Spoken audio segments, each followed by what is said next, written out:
Všetkých kolegyň a kolegov pozdravujem. Pomaly sa blíži október a s októbrom aj naša ďalšia konferencia Spoločnosti všeobecného praktického lekárstva. Okrem zaujímavých zdravotníckych tém sme si pre vás pripravili, ale aj témy, ktoré nás takisto veľmi zaujímajú.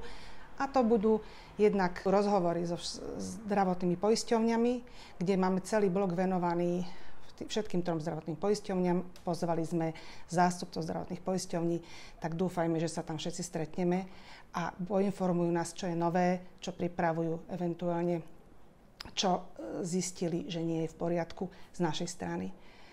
No a ďalší nasledujúci blok bude takisto zaujímavý, lebo v moderovanej diskuzii o vykazovaní a chybových protokoloch a o všetkom, čo nás zaujíma, sa budeme rozprávať so všetkými tromi zástupcami zdravotných poisťovní, a to revíznymi lekármi, ktorí by nám mali povedať a odpovedať na naše otázky, čo robíme zle, kedy zle vykazujeme, prečo nám poisťovne niektoré veci neuhrádzajú.